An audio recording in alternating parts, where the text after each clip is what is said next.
Big pass வீட்டுக்குள்ளே இன்னைக்கு டே 75 and 76.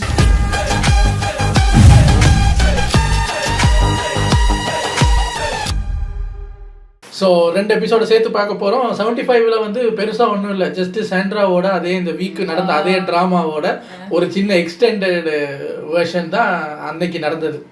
அதாவது சாண்ட்ரா வெளியே உட்காந்துருக்கும் போது கனி போய் சொல்கிறாங்க கேப்டன் கிட்ட, அவங்க கிட்ட சாரி கேட்கணும், நான் அவங்க எல்லாரும் முன்னாடி அட்ரஸ் பண்ணணும், கூப்பிடுங்க. கேப்டன் போய் மேடம் கொஞ்சம் உள்ளே வர்றீங்களா? எதுக்கு? கொஞ்சம் உள்ளே வாங்க மேடம், ஹவுஸ்மேட்ஸோட டிஸ்கஷன், என்ன விஷயம் பேச போகிறீங்க? மேடம் கொஞ்சம் உள்ளே வாங்க மேடம். எதுக்குன்னு சொல்லுங்க வினோத். எல்லாம் ஹவுஸ்மேட்ஸ் அந்த லிவிங் ஏரியாவில் வச்சு பேச போகிறாங்க, கனி அவங்கக்கிட்ட அட்ரஸ் பண்ணணுமா? சரி வந்து தொலைகிறேன். இப்போ எல்லாருக்கும் என்னைய வச்சு டார்கெட் பண்ணி பேச போகிறீங்க அதானே? டார்கெட்லாம் இல்லை மேடம், ஏதோ பேசணும்னு சொன்னாங்க, கேப்டனாக வந்து கூப்பிட்றேன்னு வந்து உட்காடுறாங்க. கனி உட்காந்து ரேபிட் ஃபயர் மாதிரி கொஷின்ஸை தூக்கி போட்டுக்கிட்டே இருக்கு. என்ன பாட்டு பாடினேன், எதுக்கு உங்கள் குழந்தைய பற்றி நான் பேசணுமா, அப்படி இப்படின்னு கொஷின்ஸ் போட போட போட பிரஜனோட அந்த டிஷர்ட்டை கட்டி பிடிச்சிக்கிட்டு, ஆமாம் எனக்கு அப்படி தோணுச்சு. எங்க நீங்க ஒரு அம்மாவா இதை பண்ணுவீங்களா? நான் பண்ண மாட்டேன், வேற அம்மாக்கள் பண்ணுனா கேட்பேன். ஏங்க அப்ப நீங்க நல்ல அம்மா, நான் கெட்ட அம்மாவா? அது எனக்கு தெரியாது அப்படின்னு ஒரு அட்டிடியூடோட உட்காந்து பதில் சொல்லிக்கிட்டு இருக்காங்க. ஆனா இதுவே சாண்ட்ரா கிட்ட வேலிட் பாயிண்ட்ஸ் இருந்தா எப்படி பேசுவாங்கன்னு நமக்கு தெரியும். ஸோ அதுல அவங்களுக்கு சொல்றதுக்கோ பேசுறதுக்கோ எதுவுமே இல்லைன்ட்டு அந்த சாரி கேட்க முடியாது, உங்களை நான் கேட்க வைப்பேன் அப்படின்ட்டு அவங்க போறாங்க. முடிஞ்சு போச்சா? அடுத்த நாள் காலையில விஜய் பார்வதியும் கமருதீனும் உட்காந்து பேசிட்டு இருக்கும்போது விஜய் பார்வதி வந்து பதறுது. ஏன்னா அவங்க அம்மா வரப்போறாங்க. விஜய் பார்வதிக்கு இதை எப்படி ஒன்று தடுக்கணும், இல்லைன்னா வேற மாதிரி இதை கொண்டு போகணும். ஸோ அவங்க இப்போ என்ன பண்றாங்க அப்படின்னா கமருதீன் கிட்ட போய் பேசுறாங்க. எனக்கு எங்க அம்மா வந்து 24 hours உள்ள என் கூட இருக்கணும்னு எனக்கு ஒரு ஆசை. எதுக்குன்னா எனக்கு அது ஒரு நல்ல ஆப்பர்ச்சுனிட்டி. இங்க என்ன நடக்குது அப்படிங்கிறத 24 hours அம்மாவை வச்சு நான் எக்ஸ்பிளைன் பண்ணிடுவேன். வெளியே போய் பண்றதுக்கு இங்க பண்ணிடுவேன். கமருதீன் எது? நான் உனக்காக எவ்வளவு பண்றேன், நீ எனக்காக எவ்வளவு பண்ணணும், அதெல்லாம் நீ வெளியே போய் பேசிக்கலாமே. அவரு அம்மா உள்ள 24 hours இருந்தா பார்வதியோடய இருக்க முடியல. அவருக்கு மைண்ட்ல என்னன்னா கடைசியில 24 hours உங்க அம்மாவை வச்சு நீ எஸ்கேப் ஆயிட்டு இவன் தான் காரணம்னு மாற்றுறதுக்கு பாக்குற. இங்க பாரு, இதெல்லாம் நீ வெளியே போய் எக்ஸ்பிளைன் பண்ணலாம்ல, இது ஒரு ஷோ. இதுல எதுக்கு ரிலேஷன்ஷிப்பை பத்தி எல்லாம் நீ பேசுறன்னு? இங்க பாரு, நான் எங்க அம்மா கிட்ட சொல்லி புரிய வச்சே ஆகணும். அதான் இல்ல இவட சைட்ல இவ ஏதாவது மந்திரம் வச்சிருப்பா போல அம்மா மேய்க்கிறதுக்கு. நான் இதை ஒரு ஷோவா பார்க்கல, உனக்கு எனக்கு இருக்கிற ரிலேஷன்ஷிப்பை வந்து நான் ஷோவா பார்க்கல. போட்டு கொடுக்க போறவங்க அம்மா கிட்ட நீ தப்பிக்கணும் அதானே? சரி. கிட்டத்தட்ட அவர் எப்படி பிளாக்மெயில் பண்றா அப்படின்னா, இப்போ நாங்க 4 பேர் இருக்கோம் இந்த டீம்ல ஜெயிச்சவங்க, யாரு 24 hours வர போறாங்கன்னு கண்டிப்பா ஓட்டிங் செலெக்ஷன் தான் பண்ணுவாங்க. அதுல நம்ம 4 பேர் இருக்கோமா, அவங்க ஆளுக்கு ஒரு ஓட் போட்டாலும் நீ எனக்கு சப்போர்ட் பண்ணணும். பார்வதியோட அம்மா 24 hours உள்ள வந்து இருக்கிறதுக்கு நீ எனக்கு ஓட் பண்ணுடா, நீ தானடா பண்ணணும்.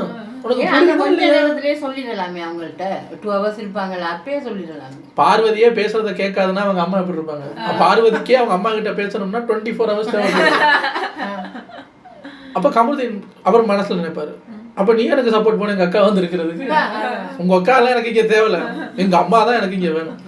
கமருதீன் வந்து அதான் சொல்லிட்டேன் எல்லாம் உனக்கு ஓட்டு போடுறேன், அப்புறம் என்னம்மா பாத்துக்கிட்டே இருக்க சும்மா. அப்ப பிக் பாஸ் சரி பேசுனதெல்லாம் போதும், யாரு அந்த 24 hours யார் வீட்டில் வந்து நிற்க போறாங்கிறத சொல்லுங்க, டிஸ்கஸ் பண்றாங்க. இங்க பாருங்க, நான் எங்க அம்மா கிட்ட ஒரு பல தப்பு பண்ணிட்டேன் வீட்டுக்குள்ள, அதெல்லாம் நான் எங்க அம்மா கிட்ட எக்ஸ்பிளைன் பண்றதுக்கு ஒரு நல்ல சான்ஸ். ஆதிரை, நானும் பல தப்பு பண்ணிட்டேன், நான் எங்க ஃபேமிலி கிட்ட பேசுறதுக்கு நல்ல சான்ஸ், அவங்கள உள்ள கூட்டு கொண்டு வந்து வைக்கணும். வெளியே போயிட்டு வந்தாங்க. அதான் வெளியே போயிட்டு வந்தீங்க. எனக்கு இதுல ஆதிரை நான் தப்பு பண்ணலையே, 100% சும்மா பியூரா இருந்தேன். அதெல்லாம் எனக்கு தெரியாதுங்க. நீங்க வெளியே போயிட்டு ஃபேமிலியை பார்த்து வந்திருக்கீங்க, நீங்களா மனசாட்சியை தொட்டு என்ன பண்ணணும்? இல்ல 24 hours எல்லாம் எனக்கு டூ மச்சுங்க. ஏன்னா நான் வெளியே போய் நிறைய நாள் இருந்துட்டு உள்ள வந்திருக்கேன். நீங்க தான் 70 நாளா பார்க்காம இருக்கீங்கன்னு நீங்களா விலகணும். ஆனா போட்டி போட்டுக்கிட்டு இருக்கீங்க. நம்ம கனியக்கா இவங்க இதை எனக்கு மனசாட்சி இல்லாம நீங்க தப்பு பண்ணிட்டு அதை கரெக்ட் பண்றதுக்காக ஃபேமிலி உள்ள இருக்கணும்ங்கிறீங்க. தப்பே பண்ணாம நல்லவளா இருந்துட்டு நான் நினைக்க கூடாதா ஃபேமிலியோட 24 hours இருக்கணும்னு அப்படின்னு அவங்க பேசிட்டு இருக்கும்போது கமுது ஒன்று வேறு டிஸ்கஸ் பண்ணி ஒரு ஆள் எடுத்து வைங்க, நான் போய் சாப்பிட்டு ஓட்டிங் படி போயிருவோமா அப்படின்னு யாரோ கேட்கும்போது பார்வதி ஓட் பண்ணுனா கமருதீன் எனக்கு ஓட் பண்ண மாட்டான்னு தெரிஞ்சு போச்சு. இல்ல ஓட்டிங் எல்லாம் வேணாம், வேற ஏதாவது பண்ணுவோம் அப்படின்னே. அப்ப அந்த அமித் ஒரு ஐடியா கொடுக்குறாரு. அவர் வெளியே போயிட்டாரு. ஸோ 3 பேர் இருக்கீங்க. 3 தொடப்ப குச்சி இருக்குல்ல, அதை உடைச்சி அதில் ஒன்றை மட்டும் சின்னதாக்கி இப்படி கைக்கு பின்னாடி வச்சுட்டு ஒரே ஹைட்ல உங்ககிட்ட காட்டுவோம். ஆளாளுக்கு ஒன்று எடுங்க, யாருக்கு அந்த சின்ன குச்சி போதோ அவங்க தான் பை லக். பார்த்தா ஆதிரை வந்து நான் அதிர்ஷ்டசாலியே கிடையாது, எனக்கு லக்கெல்லாம் வேலை செய்யணும், அழுதுகிட்டு இருக்கு. எடுங்க அப்படின்னு எல்லாரும் எடுத்தது மிஞ்சி இருக்கிறது. அது ஆதிரை எடுத்து ஆதிரைக்கு செலக்ட் ஆயிடுச்சு. குட்டி ஆதிரை அழுது, நான் இது வரைக்கும் நான் ஒரு லக்கான பர்சனே கிடையாது, எனக்கு முதல் டைம் லக்க வேலை செய்ய. பார்த்தா நியூஸ் ஒன்று லீக் ஆகிருக்கு, ஆதிரை எலிமினேட் ஆகிடுச்சு. ஐயோ, கட்ட குச்சி கொடுத்தது 24 hours எலெக்ஷனுக்கு இல்ல, குச்சி நினைச்சிருக்கு. இதுல நீ வெளியே போற, பாதியில போற, அதனாலதான் பாதி குச்சி. தப்பா புரிஞ்சுக்கிட்டு அல்றியே அப்படின்னு. ஆதிரை வெளியே போதா இல்லையா அது பார்ப்போம். பட் ஆதிரை வெளியே போச்சுன்னு சொல்றாங்க. இப்ப ஆதிரை செலக்ட் ஆயிருச்சு. அப்ப எல்லாரும் உட்காந்து சும்மா லைட்டா பேசிட்டு இருக்கும்போது விக்ரம் ஒரு வார்த்தையை விடுறது, அது தேவையில்லாத ஒரு வார்த்தை. பாரு அம்மா வந்தா அவங்கள பார்த்து ஒண்ணு கேட்கணும், ரொம்ப நல்லா வளர்த்துருக்கீங்கன்னு சொல்லணும். அப்ப கனி வந்து இதெல்லாம் எதுக்கு அப்படின்னு, இல்ல அது ஒரு ரெஃபரன்ஸ் காமெடி சார், எல்லாம் காமெடி ஆகாது சார். காமெடிக்குமே அவங்க ஃபேமிலியை பத்தி நீங்க பேசக்கூடாது, அவங்கள அட்டாக் பண்ற மாதிரி இருக்கும் நேரடியா. நீங்க பார்வை என்ன வேணாலும் அட்டாக் பண்ணுங்க, அவங்க உள்ள விளையாடுறாங்க. பார்வதி அம்மா முன்ன பின்ன பாத்துருக்கீங்களா? உள்ள அப்படியே வந்தாலும் எப்படி கேட்பீங்க, என்னம்மா புள்ள வளர்த்துருக்கேன்னு எப்படி கேட்பீங்க? ஃபேமிலியை பத்தி அவங்க உள்ள தப்பே பண்ணியிருந்தாலும் ஃபேமிலியை பத்தி கேட்க கூடாது. அது எந்த பிளேயர்ஸுக்கும் பிக் பாஸுக்கே உரிமை கிடையாது. வந்தீங்களா, வெல்கம் பண்ணீங்களா, பேசிட்டு போயிட்டே இருக்கணும். அவங்க 24 hours இருந்தாலும் சரி, 48 hours இருந்தாலும் சரி, இதெல்லாம் நீங்க கேட்கவே முடியாது. அப்படி ஒரு லைவ் ஷோவில் உட்காந்து பேசிட்டு அது சும்மா ரெஃபரன்ஸ் காமெடிக்காக பேசுனேன்னு சமாளிக்கவும் முடியாது. அதுக்கப்புறம் best performer worst performer select பண்ணுங்கன்னும் போது best performer Kani and Kamarudeen, worst performer Sandra and Vinotha. Vinoth நல்லா தானே விளையாண்டாரு. சரி, ஏதோ ரீசன் சொல்லி அவரு என்னன்னா கண்டிப்பா வினோத் அடுத்த வாரம் கேப்டன் டாஸ்க்ல வந்துருவேனா, அதுக்காக கூட சூழ்ச்சி பண்ணி உள்ள தள்ளுனீங்களா தெரியல. அதுக்கப்புறம் பார்த்தா தலை டாஸ்க்கு அன்னைக்கே நடக்கணும்ன்றாரு பிக் பாஸ். என்னடா அது அன்னைக்கே நடக்கணும், அன்னைக்கு செலக்ட் ஆகிறவங்க அன்னைக்கே தலையாகணும், ஃப்ரைடே தேர்ஸ்டேவே. இது என்னடா அது, ஏன்னா கானா வினோத் செலக்ட் இல்லை, ஏன்னா அவர் ஜெயிலுக்கு போனதுனால அவர் விளையாட முடியாது. கமருதீன் கனி இது போக அந்த பாட்டுக்கு கண்டுபிடிக்கிற இதுல வந்து வின் பண்ணினதுல கமருதீன் கனி டீம் தான் வின் பண்ணியே இருக்கு. அப்ப அவங்களோட சேர்த்து விஜய் பார்வதி ஆதிரையும் சேர்ந்து விளையாடலாம். ஆளாளுக்கு ஒரு சப்போர்ட்டர் எடுத்துக்கங்க. சரி, கமருதீன் வந்து சபரி, கனி விக்ரம், விஜய் பார்வதி அமித், ஆதிரை வந்து எஃப்ஜே. என்ன கேம் அப்படின்னா அந்த பிளேயர்ஸ் எல்லாருமே காலில் இந்த 2 காலில் 2 பலூன் கட்டிக்கணும். மற்ற பிளேயர்ஸ் வந்து அதை உடைக்க ட்ரை பண்ணணும். யாரு காலில் பலூன் எல்லாம் உடைஞ்சி ஒரு பலூனாவது அவங்களோட காலில் இருக்கணும், அவங்க தான் கேப்டன். சப்போர்ட்டர்ஸ் எதுக்குன்னா இதை தடுக்கிறதுக்கு. சப்போர்ட்டர்ஸ் பலூன் உடைக்க முடியாது, அவங்கள தடுத்து காப்பாற்ற மட்டும் முடியும். சரின்னு உள்ள போயாச்சு. உள்ள போகும்போது கேம் நல்லா தான் ஸ்டார்ட் ஆகுது. யாரு நினைச்சாவோ தெரியல, அமித் வந்து என்ன பண்றாரு, பார்வதியை தூக்கி தோல்ல வச்சுக்கிட்டோம்னா காலு மேல தொங்கும். சோ தூக்கி பலூனை மிரிக்க முடியாது. அது பெரிய ஒரு தப்பான மூவ் என்னை பொறுத்த வரைக்கும். ஏன்னா கீழே இருந்து விளையாடும் போது பலூனை உடைக்கிறது தான் டாஸ்க். நீங்க உங்க ஹைட்டுக்கு தூக்கி தோல்ல வச்சுட்டீங்கன்னு வச்சுக்கோங்க. இப்ப எப்படி பலூனை கையாலையும் பிடிக்க கூடாதுன்றாரு. இப்ப காலால பலூனை உடைக்க வரும்போது அமித் அடிக்கிற மாதிரி இருக்கும். ஸ்லிப் ஆனா பார்வதி கீழே விழும். சோ இதுல ரிஸ்க் இருக்குன்னு தெரிஞ்சும் தூக்கி தோல்ல வைக்கிறீங்க. இன்னொன்னு, அவங்களை தூக்கி தோல்ல வைக்கிறீங்க, அப்ப அவங்க 2 காலும் வந்து இங்க தொங்குது. அப்ப அந்த பலூன் கட்டி இருக்கிற இடம் சரியா அவங்க இடுப்புக்கு நேரா வந்து நிக்குது. பலூனை உடைக்கிறேன்ட்டு காலால அப்படின்ட்டானுங்கன்னு வைங்க, நீங்க இப்படி திரும்புறீங்க, நடுவுல டியூப் தெரிச்சிருச்சுன்னா சப்போர்ட் பண்ண வந்த குத்தத்துக்காக உங்களுக்கு அடிபடுறதுக்கா? ஸோ கேமை விளையாடும் போது அவங்கள தூக்கி தோல்ல நான் வச்சுக்கிட்டு விளையாடுறேன் அப்படின்னா அதுக்கான ரிஸ்கையும் நீங்க அக்செப்ட் பண்ணி எடுத்து வச்சுக்கிறதா தான் அர்த்தம். ஏன் இதை சொல்றேன்னா அதுக்காக சொல்றேன். இப்ப அடுத்த பாயிண்ட்டுக்கு வரேன். பார்வதியை தூக்குறேன்னா அந்த வெயிட்டை தூக்குறேன்னு கீழே போட்டாரு. சரியா, இப்படி பார்வதி எப்படி தூக்கும் போது பார்வதி கீழே விழுந்ததுலேயே ஒரு பலூன் உடைஞ்சு போச்சு. பார்வதி கீழே விழுந்ததை கண்டோடனே கமருதீன் முதல்ல ஓடி வர்றாரு பலூன் உடைக்கிறது. எல்லாரும் புடி புடி பார்வதி கீழே கிடக்கு, பல்லக்கு கிடக்கு, புடி புடின்னு அப்பேங்கன்னு கிடக்கும் போது இவனை பிடிச்சி அமுக்கி அடிச்சு எல்லா பலூனையும் உடைச்சிட்டாங்க. ஒரு பலூன் மட்டும் தொங்கி ஆடிக்கிட்டு இருக்கு. இவரு வந்து ஒரு பலூனை நான் காப்பாத்துறேன்னு இப்படி தூக்குனாரா, பார்வதி தூக்கி வச்சோடனே என்னங்க ஏதோ காத்து போகுதுன்னு பார்த்தா பலூன் சுருக்கி போய் சைட்ல தொங்கிட்டு இருக்கு. எல்லாரும் சொல்றாங்க, எங்க பார்வதி இது என்ன பலூன் ஓட்டையாய் அவுட் ஆயிட்டீங்கன்னு. பலூன் காலில் தான் இருக்கு, சுருங்குனாலும் பலூன் காலில், சுருங்குன பலூன் எப்படி உடைக்கிறது, போகவே மாட்டேங்குது. விளையாடிட்டு இருக்கு. மற்ற டீம் மெம்பர்ஸ் எல்லாம் கத்துறாங்க. கத்தும் போது கேப்டன் திவ்யா இருந்துகிட்டு ஒண்ணுமே சொல்ல மாட்டேங்குது. இப்ப என்ன பண்றது பாஸ், பலூன் சுருங்குனா என்ன சொல்லணும் நானு? அவுட்டுன்னு சொல்லுங்க. பார்வதி நீங்க அவுட்டு. இதெல்லாம் ஒரு ஜட்ஜின்னு எதுக்கு சார் கூப்பிட்டு வந்தீங்க? சரி பார்வதி அவுட்டு. இப்ப எல்லாரும் விளையாண்டுட்டு இருக்கும்போது விளையாடுற காலையும் ஒரு பலூன் பக்கம் வந்துருச்சு. இதுல அமித் பண்ணதை பார்த்து ஆதிரையை எஃப்ஜே தூக்கி தோல்ல வச்சுக்கிட்டாரு. நம்ம விக்ரம் என்ன பண்றாரு, கனியை காப்பாத்துறேன் அப்படி இப்படின்ட்டு இப்ப ஆதிரையை கீழே இறக்கணும். தள்ளி விட முடியுமா? முடியாது. இவர் போய் என்ன பண்ணாரு, நல்லா பாத்துக்குங்க, நான் சொல்றது தப்பா இருந்துச்சுன்னா நீங்க போய் அந்த ஃபுட்டேஜை திருப்பி பாருங்க, நான் 4-5 வாட்டி திருப்பி பார்த்துட்டு தான் வந்திருக்கேன். இவர் தூக்கி தோல்ல வைக்கும் போது எஃப்ஜேயோட இடுப்பை போய் கட்டி பிடிச்சி இப்படி இழுத்தாரு. இழுக்கும் போது ஆதிரை வந்து பேலன்ஸ் இதாகி கீழே விழும்போது கையை ஊனிருச்சு.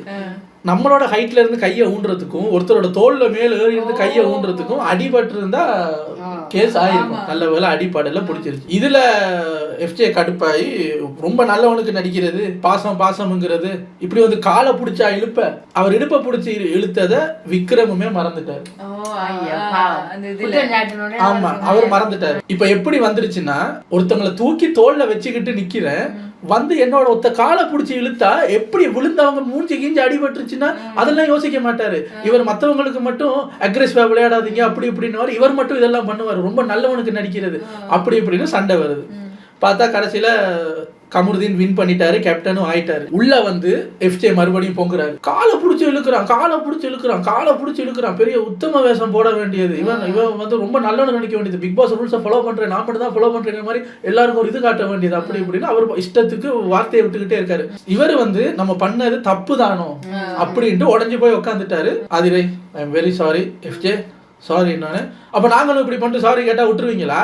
எப்படி இது பண்ணுவீங்க அப்படின்னு சாரி கேட்டதுக்கு அப்புறமும் இவங்களுக்கு என்ன செய்யணும்னு தெரியல. இப்ப என்ன அவரை எலிமினேட் பண்ணலாமா, இல்ல அவரையும் கீழே தள்ளி விட்டு காலகையை உடைக்கலாமா? சாரி கேட்காம செஞ்ச தப்ப இப்ப பார்வதி, கமருதீன், எஃப்ஜே மாதிரி ஒரு தப்பு நீங்க பண்ணிட்டீங்கன்னு சொன்னா, நான் அதெல்லாம் பண்ணல குறும்படம் பாரு அப்படின்னு சொல்றவங்க கிட்ட ஆர்கியூமெண்ட் பண்ணிட்டு போகலாம், நியாயம் கேட்டு போராடலாம். நான் பண்ணது தப்பு தான், ஒரு கேவலமான செயல் நான் பண்ணிட்டேன், அது என்னதான் இருந்தாலும் நான் பண்ணது தப்பு தான் ஒருத்தர் ஒத்துக்கிட்டதுக்கு அப்புறம் என்ன பண்ண சொல்றீங்க? என்ன பண்ணணும்? இப்ப இதே மாதிரி தானே உங்களுக்கு சப்போர்ட் பண்ணோம். ஆதிரை கேஸ்ல மன்னிப்பு கேட்டதுக்கு அப்புறம் எஃப்ஜே என்ன பண்ணணும் ஆதிரைன்னு அதான் உங்ககிட்டயும் கேட்கிறேன். ஒருத்தர் மன்னிப்பு கேட்டதுக்கு அப்புறம் இப்ப என்ன பண்ணணும் எஃப்ஜேக்குன்னு எனக்கு தெரியல. எஃப்ஜேக்கும் விக்கல்ஸுக்கும் 2-3 நாளைக்கு முன்னாடி ஒரு சின்ன வாக்குவாதம் வந்துச்சு போல. அந்த கோவத்தை மனசுல வச்சுக்கிட்டு பேசுறாரு அப்படிங்கிறது ஆதிரை முதற்கொண்டு எல்லாருக்குமே லேட்டா தான் புரிஞ்சுது. ஆதிரை, இவன் உனக்காகலாம் பேசல, அவன் கிட்ட இருக்கிற வன்மத்தை கொட்டுறதுக்காக பேசிக்கிட்டு இருக்கான். இதுல எஃப்ஜே விட்ட வார்த்தைகள் எதுன்னு பாருங்க. அவர் பல்கா இருக்காரு, அதனால மற்றவங்க செத்தாலும் பரவாயில்லன்னு பிடிச்சி தள்ளி விடுறது, காலை பிடிச்சி இழுக்கிறது, நல்லவ மாதிரி நடிக்கிறது. அவர் வந்து அவருக்கு ஒரு கவலை இல்லைங்க, அவர் வந்து வெல் செட்டில்டு. அதனால அவருக்கு இந்த கேம்ல வந்து காசு ஜெயிக்கணும், இந்த கேமை ஜெயிக்கணுங்கிறதுலாம் ஒண்ணும் இல்ல. அதான் வெல் செட்டில்டு அவரு. அப்ப வந்து யாரோ கமருதீனா யாரோ கேக்குறாங்க, ஏமாச்சா ரிஸ்க்னு தெரிஞ்சு எதுக்கு தூக்கி தோல் மேல வச்சுக்கிட்டாரு? அதெல்லாம் இல்ல, ஒருத்தவங்களை தோல் மேல தூக்கி வச்சுக்கிட்டு இருக்கோம்னா வந்து காலை இழுக்கணும். அது என்ன, எல்லாரும் வந்து நம்பிட்டாங்க. வேற எல்லாரும் வந்து காலை இழுத்தாரா, ஐயோ மூஞ்சி கிஞ்சி அடிபட்டு இருந்தா மூஞ்சை வச்சு தானேப்பா நம்ம எல்லாம் பொழைச்சிக்கிட்டு இருக்கோம். இவர் ஆதிரைட்ட போய் சாரி சொல்லும் போது ஆதிரை அதுக்கு மேல பரவாயில்ல விடுங்க விக்ரம், இருந்தாலும் ஈக்குவலா விளையாண்டு இருக்கலாம் இல்ல. இப்ப உங்களால கேம் போச்சு, எது ஈக்குவல் ஆதிரை? மற்ற பிளேஸ் எல்லாம் தரையில இருக்கும்போது நீங்க தோல்ல ஏறி உட்கார்ந்ததுக்கு பேரு ஈக்குவலா விளையாண்டு இருக்கலாமே கேட்கிற ஆதிரை தோல்லையே ஏறி இருக்க கூடாது. முதல்ல இப்ப தோல்ல ஏறும் போது நான் முன்னாடி அமித்துக்கு சொன்ன மாதிரி, உங்க பலூன் உடைக்கணும்னு கால கையை தூக்குறவன் அவனோட நெஞ்சிலையோ இல்ல மத்த இடத்துல அடிபட்டா என்ன பண்றது?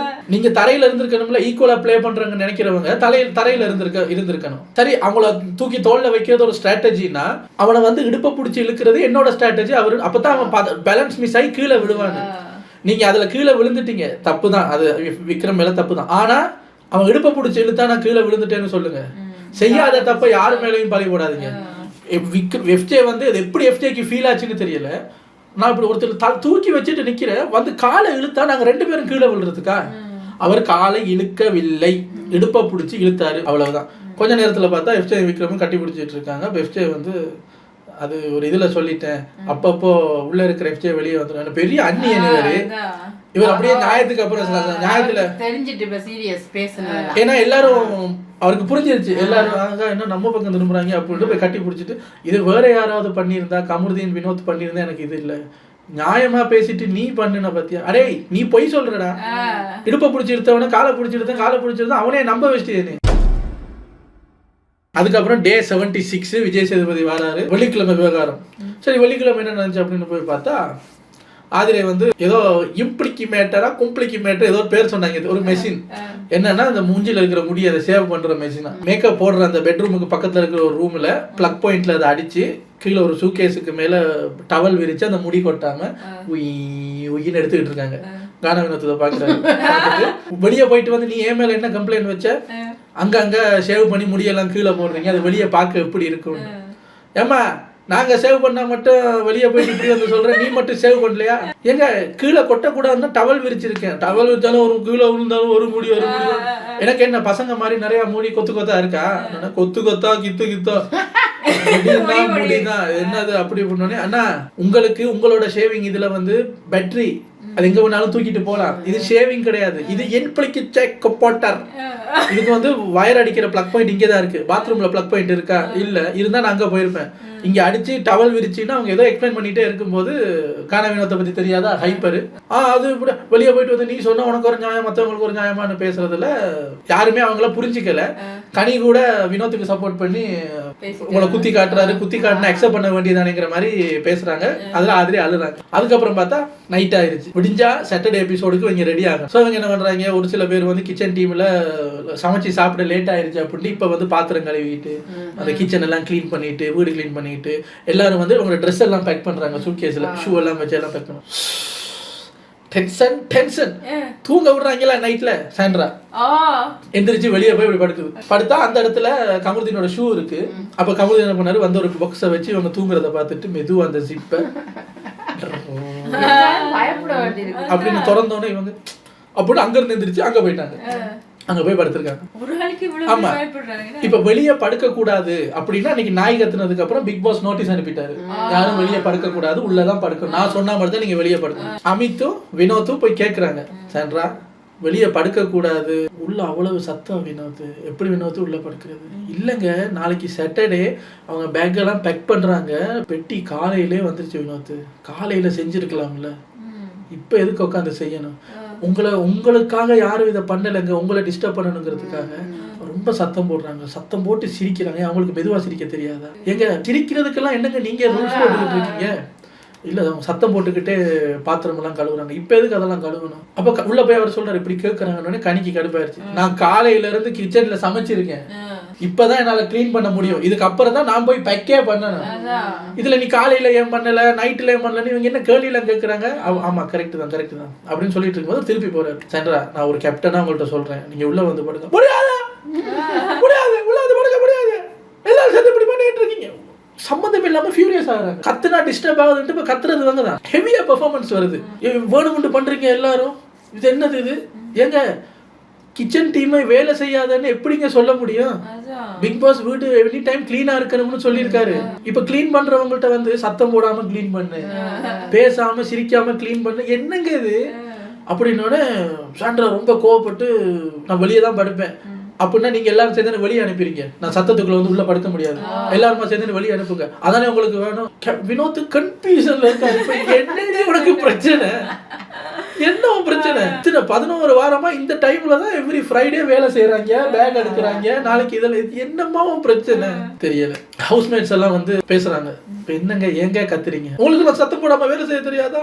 கமருதீன் இங்க பாருங்க, நாங்க எப்ப பேக் எடுக்கணும் அதெல்லாம் நீங்க இவ்வளவு கண்ட்ரோல் பண்ணாதீங்க, இது உங்க வீடான்னு. இதே வீடு இல்லதான் ஓ வீட்டுல மட்டும் நீ கத்திட்டு இருப்பியா? விக்ரம் உள்ள போய் கேட்கிறாரு, நம்ம இப்ப பிக் பாஸ் வீட்டுல இருக்கோமா இல்ல சாண்ட்ரா பாஸ் வீட்டுல இருக்கோமா? இங்க யாரு பிக் பாஸ்? எதுக்கு கண்ட்ரோல் பண்றாங்க? இத்தனை மணிக்கு இது பண்ணு, இத்தனை மணிக்கு சத்தம் போடாத, இத்தனை மணிக்கு காலையில அவ கேக்குற, காலையில உடுப்படுக்க வேண்டியதானே, காலையிலே பெட்டி வந்துருச்சு. எப்ப வந்தா என்னங்க? பிக் பாஸ் சொன்னாரா காலைல பெட்டி வரும் 10 மணிக்கு எல்லாம் இது பண்ணி அனுப்பிடுன்னு சொன்னாரா?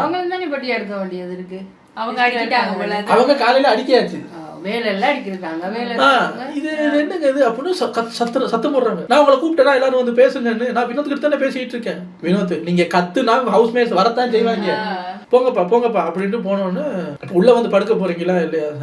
முடியாது அப்படின்ட்டு. ஐயோ எனக்கு அந்த அழுற சத்தத்தை கேட்டோன்னு எனக்கு அப்படி பத்தி வந்துச்சு. இப்ப என்ன உனக்கு இப்படி பொங்கி அழுற அளவுக்கு என்ன? இப்படி எங்க தெரியுமா நான் இந்த அழுக சத்தத்தை கேட்டிருக்கேன்?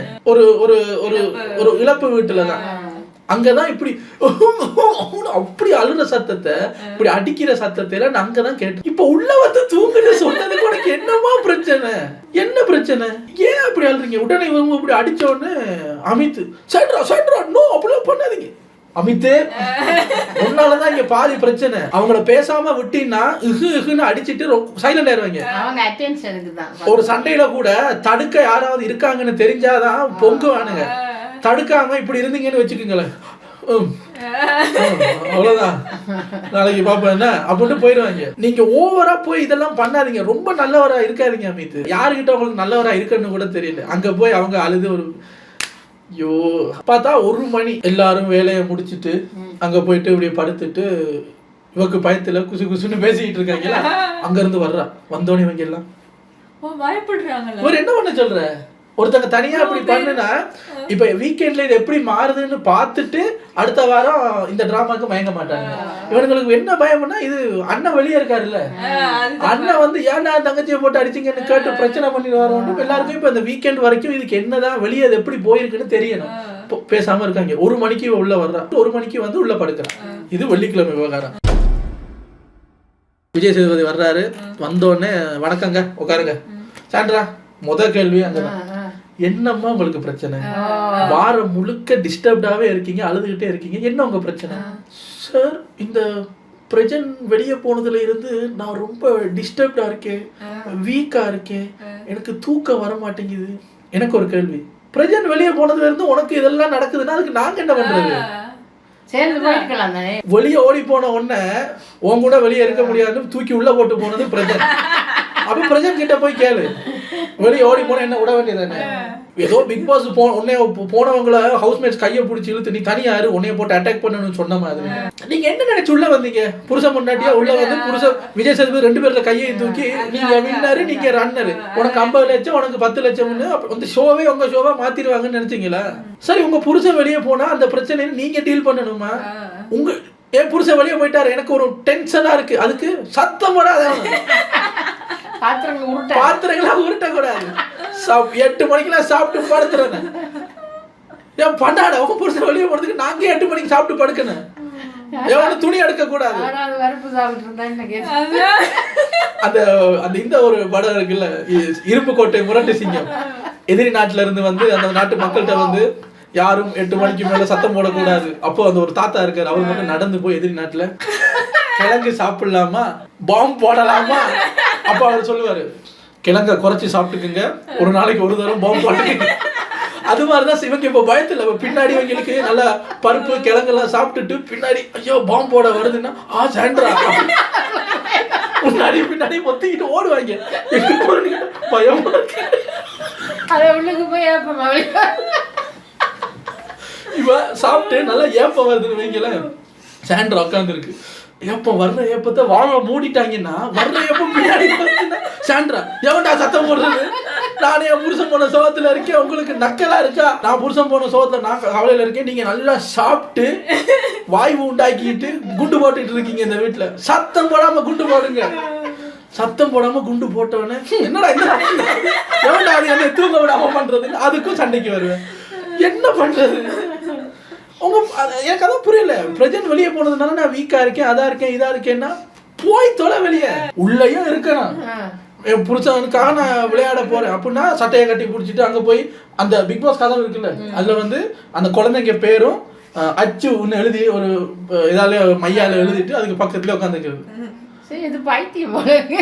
ஏமா பேரை எழுதி பக்கத்துல உட்காந்துக்கிறதுக்கு நீங்க வெளியே போய் அவங்களோட இருக்கலாமே. உங்களை இப்ப வம்படியா இழுத்துட்டு வந்து நீ உள்ள இருந்தே ஆகணும்னு யாருமா அவங்களை கொடுமைப்படுத்துறது? உங்களுக்கு பயத்துல எல்லாரும் உள்ள ஒரு மாதிரி இங்க ஹாஸ்டல்ல நடக்கிற மாதிரி நடந்துகிட்டு இருக்காங்க. அப்ப சேதன் கேக்குறாரு, என்ன உடம்புக்கு என்ன? இல்ல டாக்டர் வந்து மாத்திரை எல்லாம் கொடுத்தாரு, அதனால நான் மார்னிங் ஃபுல்லா தூங்கிட்டேன். ஏமா உடம்பு சரியில்லைன்னு நீ காலையில ஃபுல்லா தூங்கிடுவ, காலையில தூங்குனாதான் நைட்டுக்கு தூக்கம் வராது.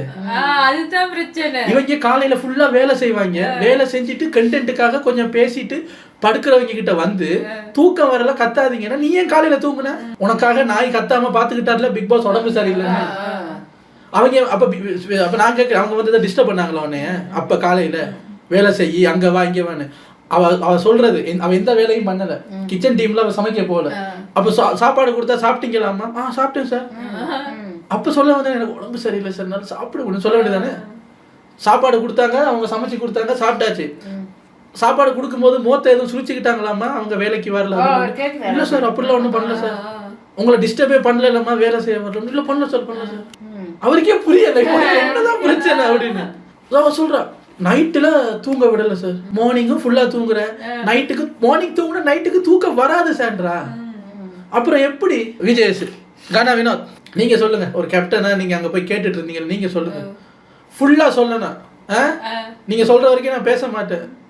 ஏன்னா அப்புறம் உட்காந்து கம்ப்ளைண்ட் பண்ணுவீங்கல்ல, பேச விட மாட்டேங்கிறாரு விஜய் சேதுபதி. கானா வினோத் வந்து போட்டுட்டாங்கல, அது சரி அப்படின்ட்டு. அப்புறம் எஃப்ஜே சரிதானே நான் சொல்றது?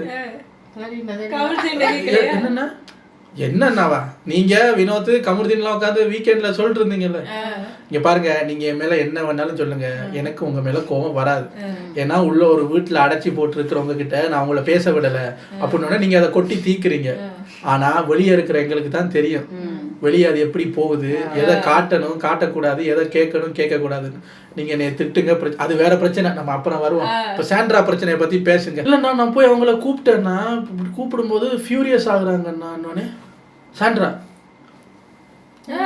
என்ன வாய மூடுற, நீ அப்படி பண்ணலையா? நாங்க பார்த்தோமே, ஏதோ வினோத் போய் சொல்ற மாதிரி இது பண்ற, நாங்க தான் பார்த்தோமே சாண்ட்ரா நீ பண்ணுனது, அப்படி அடிச்சுக்கிட்டு அழுதது அதெல்லாம். இல்ல சார், நான் வந்து இன்டென்ஷனலா இது ஒரு பிரச்சனை ஆக்கணும்னு இன்டென்ஷனோட பண்ணல சார். ஏமா இத பிரச்சனை ஆக்கணும்ங்கிறது ஒரு இன்டென்ஷன் இல்லைன்னா நீ இவ்வளவு கேள்வி கேட்டிருக்க மாட்டியம்மா. அது என் இன்டென்ஷன் இல்ல சார். என்னம்மா நீங்க சொல்ற மாதிரி சைலண்டா கிளீன் பண்ணுங்க. நாங்க எதம்மா எடுக்கிறது, எதம்மா போடுறது, இவங்க ஏதாவது பேசுனா தானே அது கண்டென்ட். சைலண்டா இருக்கணும் அப்படின்னா நாங்க எதை ரெக்கார்ட் பண்றது, எதை டெலிகாஸ்ட் பண்றது? நீங்க சைலண்டா உட்காந்து கிச்சன் கிளீன் பண்றத பாக்குறதுக்காம நாங்க சப்ஸ்கிரிப்ஷன் வாங்கிட்டு வர்றோம்னு ஆடியன்ஸ் கேட்டா, சப்ஸ்கிரிப்ஷன் காசு கொடுத்துருக்காங்கம்மா, சப்ஸ்கிரைப் பண்ணி இந்த ஷோ பாக்குறாங்க. அவங்க வந்து என்ன சார் ஒரே சைலண்டா இருக்கு அப்படின்னும், சாண்ட்ராவை ஏன் சார் டிஸ்டர்ப் பண்ணாம இருக்காங்க, சாண்ட்ராவை ஏன் சார் டிஸ்டர்ப் பண்றாங்கிறதுக்காக எல்லாம் அவங்க பார்க்க மாட்டாங்கம்மா. எங்களுக்கு கண்டென்ட் வேணும். நாங்க ஒரு ஆளுக்காக ஏமா அவங்க எல்லாம் அப்படி இருக்கணும்? நீங்க எல்லாம் இப்போ புதுசா நைட்ல ஏங்க பேக் பேக் பண்றீங்கன்னு. இல்ல சார், நாங்கெல்லாம் டெய்லி 11 வாரமா இப்படிதான் சார் பண்றோம். அப்ப என்னமோ உங்களுக்கு பிரச்சனை? 11 வாரமா டெய்லி அவங்க பண்ற ஒரு டெய்லி ரூட்டீனை இப்ப நீங்க வந்துட்டு அதை பண்ணாத, காலையில பண்ணிருக்கலாமே அப்படி இப்படின்னு சொல்றீங்களே. முதல்ல அவங்க எப்ப பேக் பேக் பண்ணணும், ஏன் எப்ப கிச்சன் கிளீன் பண்ணணும்னு சொல்றதுக்கு நீங்க யாருமா? உங்க பேக்கை நீங்க எப்பமா பேக் பண்ணீங்க? நான் காலையிலேயே பண்ணிட்டேன் சார். ஏன்னா உனக்கு வேலையே கிடையாது. கனியக்கா சொல்றாங்க, நான் 3 வேளை சமைக்கணும், கிச்சன் கிளீன் பண்ணணும், இதுல டாஸ்க்கும் பண்ணணும். அதுக்கப்புறம் நான் ஃப்ரீயா இருக்க கூடாதா? உங்களுக்கு எல்லாம் மெஷின் மாதிரி உழைச்சு போட்டு நான் வந்திருக்கேனா? நான் என் ஃப்ரீ டைம் எடுத்துக்கிட்டு நைட்டு தூங்கும் போது ஃப்ரீ டைம்ல நான் பேக் பண்ணுவேன். என்கிட்ட எல்லாம் யாரும் சொல்லக்கூடாது, நீ யாருமா அதெல்லாம் கொடுக்கறதுக்கு, நீ யாரும் அதெல்லாம் கொடுக்கறதுக்கு. அப்ப நம்ம சபரி எழுப்பி ஒரு பாயிண்ட் சொல்லுவார். சபரியா கமருதீன் யாரோ எழுப்பி ஒரு பாயிண்ட் சொல்லுவாங்க. சார் இவங்க இருக்காங்கல்ல சார், சாண்ட்ரா சொல்ல வந்த கடந்து வந்த பாதைன்னு ஸ்டோரி சார், அதை எப்ப சொன்னாங்கன்னு கேளுங்க சார். எப்பமா சொன்னீங்க? லைட் எல்லாம் ஆஃப் பண்ணதுக்கு அப்புறம் உட்காந்து சொல்லிக்கிட்டு. அப்ப கமருதீன் சொல்றாரு, அப்ப அவங்க நைட்ல கதை சொல்லும் போது எங்களுக்கு எல்லாம் அப்ப அன்னைக்கு டான்ஸ் ஆடிட்டு வந்து டயர்டா இருந்தது, நாங்க அட்ஜஸ்ட் பண்ணிட்டு வந்து உட்காரல. அவங்க நைட்ல கதை சொல்ல போறாங்கன்னு சொல்லும் போது 1 hour சொன்னாங்க சார். நாங்க வந்து அப்படியே சாஞ்சிட்டு கூட இதுல உட்கார்ந்து இருக்கு இல்லையா, இப்படி நாங்க அட்ஜஸ்ட் பண்றோம் சார். அவங்க ஒரு ஆளுக்காக, இவ்வளவு பேருக்காக அவங்க ஒரு ஆள் அட்ஜஸ்ட் பண்ண மாட்டேங்கிறாங்க. மாறா எங்களுக்கு கண்ட்ரோல் பண்ற மாதிரி ஒரு ஹாஸ்டல்ல தங்கி இருக்கிற மாதிரி இருக்கு சார். இது ஷோக்கு வந்த மாதிரியோ இவங்க என்ன சார் அப்படின்னு கேட்கும்போது சபரி எழுப்பி ஒன்று சொல்லுவாரு. சார் இத்தனைக்கும் எல்லாரும் டயர்டா அங்க இருக்காங்க. கானா வினோத் வந்து சொல்றாரு, அவங்க கதை சொல்ல போறாங்களாம், காலையில சொல்லலாமான்னு கேட்டதுக்கு நைட்ல தான் சொல்லணும்னு நைட்டு அந்த நைட் டைமை சூஸ் பண்ணதே அவங்க தான் சார். இப்ப என்ன சொல்றாங்க?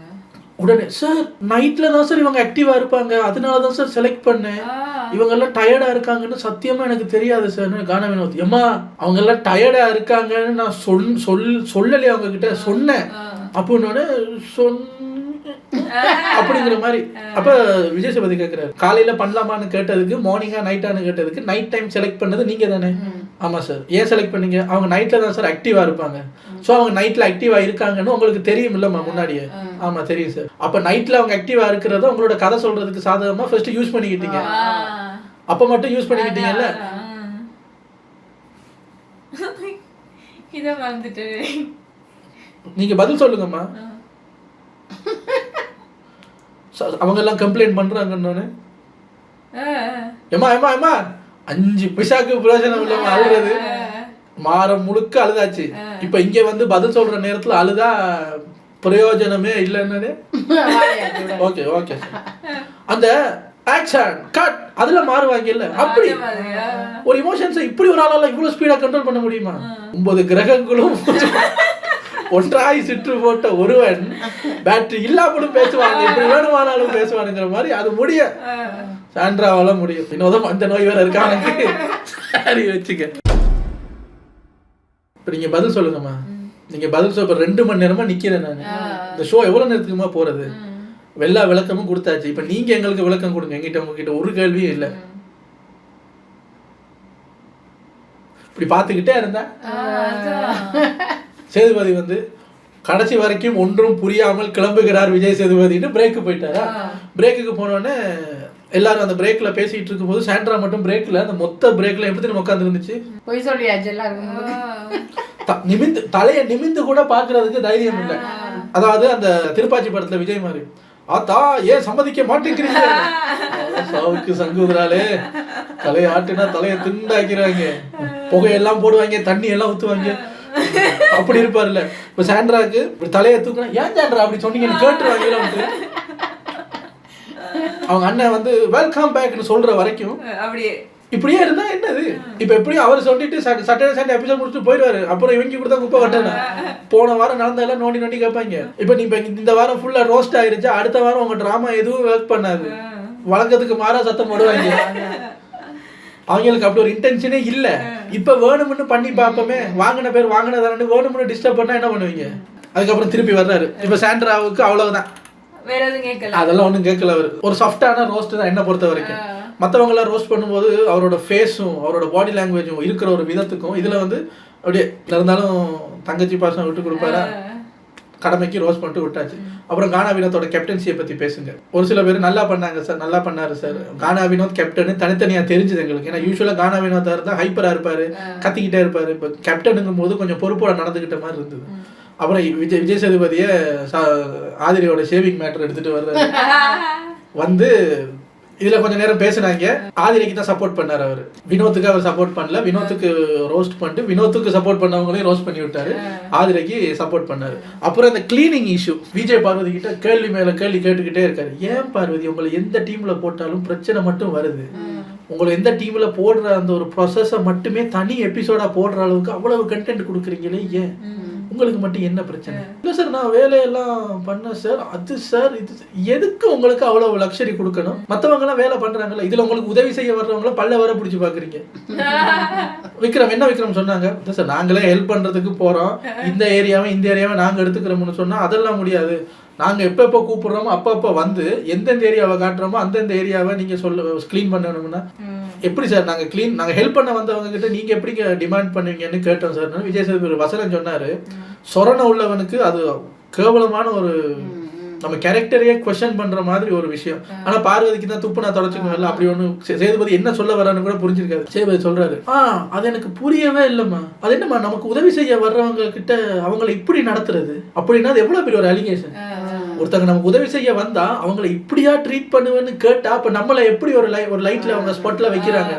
சிரிக்குது பண்ணாட, எல்லாத்தையும் சிரிச்சு சமாளிக்கிற மாதிரி உனக்கு தான் பேர் போகுது, மற்றவங்களுக்கு ஒரு பிரச்சனையுமே இல்லை. அப்போ சொல்றா, இல்லை சார் எல்லாரும் கம்ப்ளைண்ட் பண்றாங்க, இல்லை சார் அது சார் அவர் பண்ணல சார், அது பண்ணல சார். கானா வினோத் போய் சொன்னா சார் வர்றதே இல்லை சார். ஏன் வர்றாங்கல்ல, கடவுளுக்கு தான் சார் வெளிச்சம், வர்றதே இல்லை சார். நாங்க இந்த வேலை தான் பண்ணுவோம், இப்படி வேலை தான் பண்ணுவோம், இந்த டைமுக்கு தான் பண்ணுவோம்னு உங்களுக்கு யார் அந்த உரிமை கொடுத்தது? நீங்க ஏன் அதெல்லாம் டிசைட் பண்ணீங்க? இதெல்லாம் கேப்டனோட வேலை இல்லை. அங்கேயும் சாஃப்டான ஒரு ரோஸ்ட். பார்வதியாச்சா சொல்ல போனா பார்வதியோட கிளீனிங் டீம்ல இருக்கிறது யாரு? அவரோட தங்கச்சி. அதனால அதையும் ஒன்றும் பண்ண முடியாது. சார் நான் எல்லா வேலையும் பார்த்தேன் சார், அப்ப ஏமா கம்ப்ளைண்ட்ஸ் வருது? கிளீனிங் டீம் மட்டும் ஏமா கம்ப்ளைண்ட்ஸ் வருது? இதுக்கு என்னம்மா பதில்? இதுக்கு பதில் என்னோட பதில் என்னன்னா சார், இனிமே நான் உங்களுக்கு வேலை செஞ்சு காட்ட போறேன் சார். இப்படி சொன்ன உடனே யாருக்காவது கேள்வி கேட்க தோணுமா?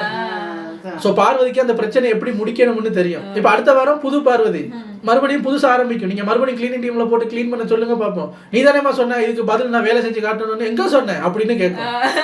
உடனே விஜய் சேதுபதி இதுக்கு மேல நீங்க வேலை செஞ்சுட்டானு அப்படின்னு மாக் பண்ணி காட்டுறதுக்கு கூட சிரிக்குது விஜய் சேதுபதி. அவங்கள இதெல்லாம் பண்ணக்கு நீங்க யாரு?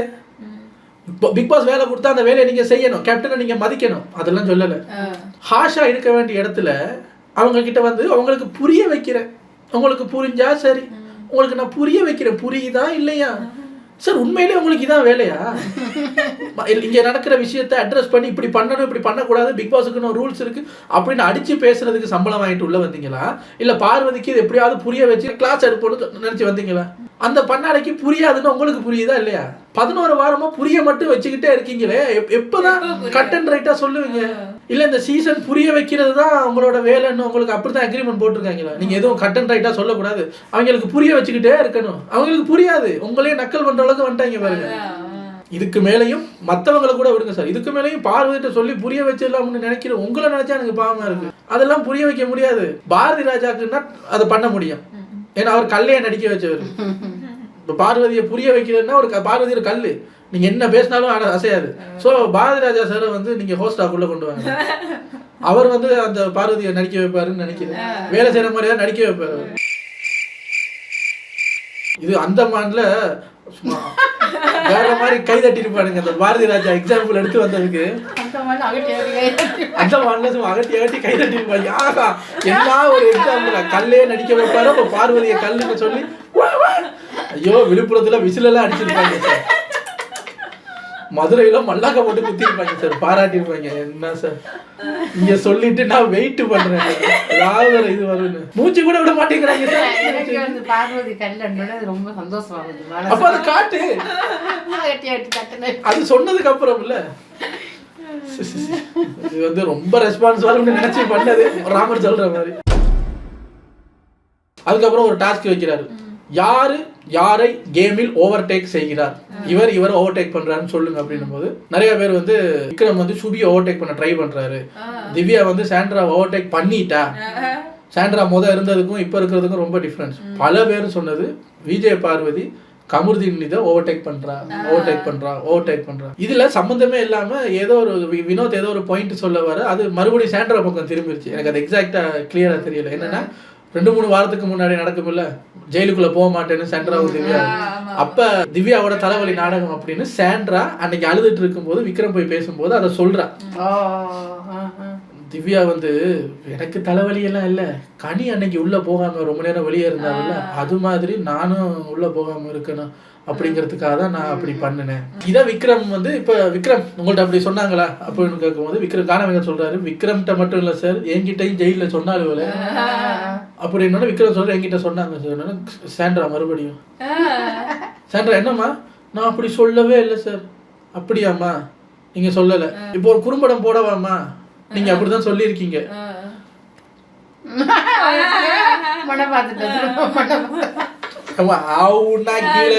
செருப்பு இருக்கா கீழே என்னது தேவைப்பட்டா குறும்படம் போடுறேன், ஆனா நீங்க அப்படி சொல்லியிருக்கீங்க. திவ்யா சென்று நான் இப்போ உங்ககிட்ட நான் அதை நாடகம்னு சொன்னேன் இல்ல, நீ அந்த கனி ஜெயிலுக்குள்ள போகாததுனாலதான் நான் போகலன்னு சொன்னேன் இல்ல, அதை சொல்றாங்க விஜய் சேதுபதி. இல்லம்மா கனி ஜெயிலுக்குள்ள போகாததுனால நானும் லேட்டா தான் போவேன்னு சொன்னது இது இல்ல, அது இல்ல இஷ்யூ. அவங்க தலைவலி நாடகம்னு சொன்னீங்களா அதான் இஷ்யூன்னு சொன்னேன் சார். இவ்வளவு தூரம் வர வேண்டியிருக்கு. அவரு ஓகே கடைசி வரைக்கும் அன்னைக்கு உனக்கு வலிச்சது உண்மையான தலைவலியா பொய் தலைவலியான்னு இப்ப வரைக்கும் எனக்கு தெரியல, உட்காரு அப்படின்ட்டாரு. மறுபடியும் இந்த டாஸ்க்கு வர்றாங்க. அதுல வந்து பார்வதி கமருதீன் ஓவர்டேக் பண்றான்னு சொன்னதுல கமருதீன் எந்திரிச்சு சொல்றாரு, கமருதீன் நீங்க அக்செப்ட் பண்ணிக்கிறீங்களா இந்த குற்றச்சாட்டை? பண்ணிக்கிறேன் சார், ஓவர்டேக் பண்ணதான். பார்வதி என்ன பொய்யா சொல்லிட்டாங்க, உண்மையை சொன்னா உனக்கு வாயை பழக்கணும் போல தோணுதா, இல்ல கமருதீன் உண்மை பேசுறானா அப்படிங்கிற ஆச்சரியத்துல பாத்தியா? அவர் வந்து பட்டத்து கட்டின வாழ் மாதிரி தன்னோட இருக்கணும். அவட பிரச்சனை என்னன்னா அவ எல்லாட்டையும் சொல்லி தெரியுறா, இவன் கேப்டன் ஆனதுக்கு நான் சந்தோஷப்படுறதா கவலைப்படுறதானே தெரியல. நீ எதுக்குடா ஏன் பலூன் உடைச்ச? இதுதான் சொல்றது கப்பலா விளையாண்டா அதெல்லாம் கேட்க கூடாது, இந்த பிரச்சனை வரும். ஏன் பலூன் உடைக்க கூடாது, உனக்கு எதுக்கு பாவம் பார்க்கணும்? நீ எதுக்கு அப்ப கமருதீன் பலூன் உடைக்கிற டாஸ்க்ல நீயும் போன உள்ள? கமருதீன் விளையாடிட்டு வரட்டும்னு நீ வெளியே வர வேண்டியதானே? நீ கமருதீன் பலூன் உடைச்சிருப்ப, உன்னை விட்டுருந்த. அப்ப விஜய் சேது என்ன பண்றாரு, இவங்க 2 பேருக்கு நடுவுல அந்த காதல் ஜோடியை பிரிக்கணும் அப்படின்னு கொளுத்தி போடுறாரு. அது பார்வதிக்கு புரியுது, கமருதீனுக்கு புரிஞ்ச மாதிரி தெரியல. எடுத்து உடைக்கிறாரு. ஒண்ணுன்னா அவர் கேப்டன் ஆனதுக்கு நீங்க என்னமா சொன்னீங்க? நான் அதை அவர்கிட்டயே கூட சொல்லி, இப்ப என்கிட்ட ஒரு வாட்டி சொல்லு. இல்ல சார், ஹாப்பியாவோ சேடாவோ ஃபீல் ஆனது அவர் என்னம்மா என்ன? இல்ல சார், நான் வந்து அவரும் கனியும் விளையாடும் போது கனியை போய் லவ் பண்ணுன்னு சப்போர்ட்லாம் பண்ணேன் சார். திவ்யா சார், அது கமருதீன் மேல இருக்கிற பாசம் இல்ல, கனி கேப்டன் ஆயிருக்க கூடாது அப்படின்னு பார்வதி அப்பப்ப கமருதீனை கீழே குனிஞ்சு பாக்குது, அவன் மூஞ்சி மாறுதா. அப்ப இதுல இவர் வேற, ஏம்மா அப்படி முன்னாடி போனா என்னம்மா, நம்ம கமருதீன் தானேம்மா அப்படின்னு. சார் நீங்க வேற ஏதாவது சொல்லி விட்டா அவன் ஏதாவது யோசிப்பா சார். யோசிக்கட்டுமேம்மா, யோசிச்சு முன்னேறினா நம்ம கமருதீன் தானே. My dear gum, please understand. Okay sir அப்படின்னு போயிட்டாரா. பார்வதிக்கு பெரிய அடி. சொச்சோ, காதல் ஜோடியை பிரிச்சு விட்டாங்க. அடுத்த வாரம் எங்க அம்மா வேற வருவாளே, என்ன பண்றது. அவர் போயிட்டாரு. இங்க திவ்யாவும் சாண்ட்ராவும் பேசிக்கிறாங்க. இப்ப திவ்யா கேட்கிறா, ஏன் சாண்ட்ரா அப்படி சொன்னீங்க? என்னன்னு பிரச்சனை போனதுல இருந்து நான் நானாவே இல்லை. அது அப்ப இல்லையா, அவர் இருக்கும்போது எனக்கு தலைவலி வந்தது. தலைவலி வந்ததுக்கு அப்புறம் விக்ரம் கிட்ட ஏன் சொன்னேன்னு சரி. பிரஜன் போனதுல இருந்து நான் நானாவே இல்லை. I am completely last. எனக்கு மறதி ஜாஸ்தி ஆயிருச்சு. ரொம்ப சாஃப்ட்டா பேசுறாங்க. ஆமா, ஞாபக மறதி ரொம்ப ஜாஸ்தி. யாருக்கிட்ட என்ன பேசுறேன்னு தெரியல. விக்ரம் கிட்ட பேசுனேன், பேசியிருப்பேன், பேசணும் அப்படிங்கிற மாதிரி எனக்கு மறதியா இருக்கு. என்ன பண்றேன்னே எனக்கு தெரியல. ஏமா, இவ்வளவு பிரச்சனையும் பிக் பாஸ் வீட்டுக்குள்ள இருக்க முடியாதுங்கிறதுக்கான தகுதிகள் தான் இவ்வளவு. அப்ப இவ்வளத்தையும் இப்ப நீங்க சொல்றீங்கல்ல, வெளியே போயிருங்கம்மா. இப்ப ஞாபகம் மாதிரில நாளைக்கு வந்து சாண்ட்ரா இதை பண்ணிச்சின்னு சொன்னா நீங்க பண்ணாம இருக்க, இதை வச்சு ஒவ்வொருத்தர் எலிமினேட் பண்ணலாம் அவங்கள. இந்த காரணத்தை எடுத்து திவ்யாட்ட மட்டும் தான் சொல்றாங்க. இப்ப என்னன்னா, திவ்யாட்ட இருந்து தப்பிக்கணும். நல்ல ஒரு விஷயத்துல மாட்டிட்டாங்க. திவ்யா மேல பழி போட்டதுக்கு திவ்யாக்கு பின்னாடி பேசி திவ்யா வந்து அதை கேக்குது. இங்க பாருங்க, அன்னைக்கு விக்ரம் வந்து என்கிட்ட அதை சொல்லும் போது நான் உங்கள்ட்ட உடனே வந்து கேட்கணும்னு தான் இருந்தேன். பிரஜன் போனதுல கொஞ்சம் டிஸ்டர்ப்டா இருக்கீங்க, நான் இன்னைக்கு வரைக்கும் கேட்கல. அது எனக்கு ஞாபகம் வருது, நான் என்ன பேசுறேன், நான் என்ன பண்றேன் எனக்கே தெரியல. அந்த பிரச்சனை போனதுல இருந்து, பிரச்சனை இல்ல, அது பிரச்சனை தான். அந்த பிரச்சனை வெளியே போனதுல இருந்து உங்களுக்கு இவ்வளவு நடக்கிறதுக்கு நாங்க என்ன பண்றது? பிரச்சனை வெளியே போயிட்டாரு, ஐயோ பாவம், அவங்க மறதியில ஏதோ பண்றாங்க, ஏதோ லோம் பண்றாங்கன்ட்டு அப்படியே மன்னிச்சுக்கிட்டே இருக்கிறதா என்னமா அவங்க. அதுக்கப்புறமா தான் அந்த பக்கம் பார்வதியும் கமருதீனும். கமருதி கொஞ்சம் டென்ஷன் ஆயிட்டாரு. பார்வதி, நீ ரொம்ப பேசுற, சரியா, ரொம்ப தப்பா எல்லாம் பண்ற. நான் ஏன் பலூனை மிரிச்சிருக்க கூடாது? நம்ம தான் பேசிட்டோம் இல்ல, ரிலேஷன்ஷிப் வெளியே வேற, கேம் வேறன்னு. அப்ப கேம்ல பலூனை நான் மிரிக்க தானே செய்வேன். உன்னைய விட்டு இருந்தா நீ ஏன் பலூனை மிரிச்சிருப்பியா மாட்டியா? சொல்லு. மிரிச்சிருப்பேன். அப்புறம் என்ன, அதான் நான் அப்புறம் அக்செப்ட் பண்ணிக்கிட்டு. நீ என்ன அக்செப்ட் பண்றது? கேம் வேற, இது வேற பார்வதி, சரியா? சும்மா அதுல என்ன இது பண்ணிட்டு இது பண்ணாத. உன் மேல ஒரு ஃபீலிங்ஸ் இருக்குதான். நான் கேம்னு வந்தா யாரையும் பார்க்க மாட்டேன், இது பண்ணி விட்டுறேன் அப்படின்னு பேசுறதோட எபிசோட் நிக்குது. இன்னைக்கு யாரையும் எலிமினேட் பண்ணல. ஆனா டபுள் எவிக்ஷன், எஃப்ஜேயும் ஆதிரையும் எலிமினேட் ஆறாங்க அப்படிங்கிற மாதிரி ஒரு இஷ்யூ போயிட்டு இருக்கு. ஆதிரை ஃபேமிலி தான் 24 hours நிக்க போறாங்கன்னு செலக்ட் ஆயிட்டாங்கன்னு நம்ம கமருதீன் வந்து அப்பாடா இருந்திருப்பாரு. இப்ப ஆதிரை போன உடனே இப்ப மறுபடியும் யாருன்னு வரும்ல. இதுல இப்ப ஓட் பேசிஸ்ல போனாங்கன்னா இவருக்கு தெரியும், கண்டிப்பா கனிக்கு தான் சப்போர்ட் பண்ணுவாங்க. என்ன, கனியோட குழந்தைங்க வரட்டும் அப்படின்னா அவங்க அம்மா வந்துட்டு ஓடிடுவாங்க. எங்க அம்மா 24 hours வந்தா அவன் மேல பழிய போட்டு நான் தப்பிக்கலான்னு இவவும். இப்ப மறுபடியும் அவங்க அம்மாக்கு இன்னொரு சான்ஸ் கிடைச்சிருச்சு, இதை எப்படியாவது தட்டி கழிக்கணுமே, என்ன பண்றது? அது என்னதான் இருந்தாலும் ஏப்பா, நீ நீ வளர்ந்த குழந்தை, உனக்கே உங்க அம்மா அப்பாவுக்கு ஆசையா இருக்கும் போது கனியோட குழந்தைக்கு சின்ன குழந்தை, அவங்களுக்கு அம்மா அப்பாவுக்கு ஆசை வராதா? இதுல எனக்கு தெரிஞ்சு ரொம்ப இம்பார்ட்டன்ஸா நம்ம கனிதான், அதனால என் ஓட்டு கணிக்குது அப்படின்னு குத்தி விட்டாருன்னா போச்சு. இல்ல மறுபடியும் அமித்தது குச்சி அடைச்சிட்டு வந்து குச்சியா வைக்க கேட்டாரு, அதுல செலக்ட் ஆனா இப்ப என்ன, கமருதீனுக்கு லக்கு இருக்கா இல்லையாதான் கேம். உங்க ஃபேமிலி வர்றத பத்தி இல்ல, பார்வதியோட அம்மா வருமா வராதா, கமருதீனை நினைச்சாதான் பாவமா இருக்கு. என்ன ஏதுங்கிறத பார்க்கலாம். இவ்வளவுதான் நடந்த நிலவரம், கலவரம்.